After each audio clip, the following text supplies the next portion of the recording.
15-ноябрда Жалал Абад шаардык кеңешинин кезексиз сессиясында маршруттук каттамдардын жол киресин көтөрүү маселеси каралган. Анда Жалал Абад шаарындагы жүргүнчү ташыган кичи автобустардын жол акысын мектеп окуучуларына 5 сом, пенсионерлерге 8 сом боюнча калтыруу, ал эми калган жүргүнчүлөр үчүн 10 сомдон 15 сомго жогорулатуу сунушталган.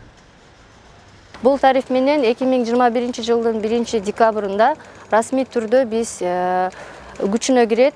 Ошол 1 декабрдан баштап ишибизди алып барабыз.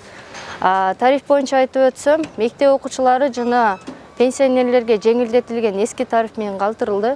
Анткени бир үй бүлөдө 2ден 5-6га чейин мектеп окуучусу барга ошол эски тариф менен калтырдык.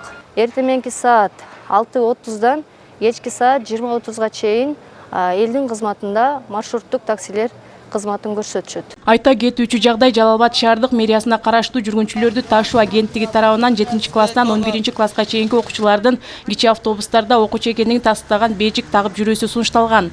Муну менен студент менен окуучуну ажыратуу жагы каралган. Окуучуларыбыздагы 7-класстан баштап 11-класска чейин окуучулардын арасында кээ бирлери ушу колледждин студенттериндей же болбосо 1-курста окуп аткан студенттерге окшогон окуучуларыбыз бар. Ошолорду айырмалай албай калабыз деген негизде ушул бейжиктерди биз жасап бергенге туура келип атат.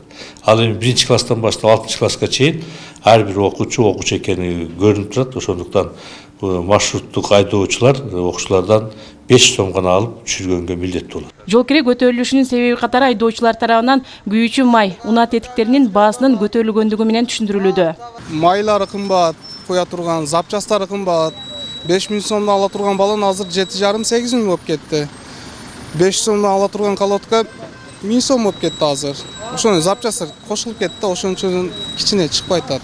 Ошон үчүн кичине көтөрүп берсе жакшы болот. 35 сомдук солярка менен 64 сом болду. 1000 сомдук запчастыбыз бир 3000-4000 сом болуп калды.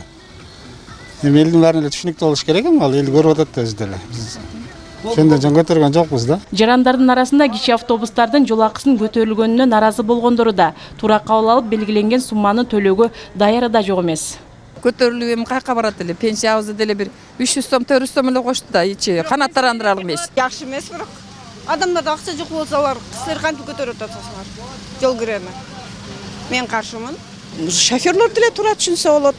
Булардын техникасы, бензин, айла жок болуп атат. Кыйын болсо деле көнөбүз да, бардыгы эле кымбаттап атат азыр. Белгилей кетсек, учурда Жалал Абад шаарында 150дөн ашык кичи автобус жүргүнчүлөргө кызмат көрсөтүп келет. Бактыгүл Тешебаева, Бурканбек Матов, Жалал Абад шаары.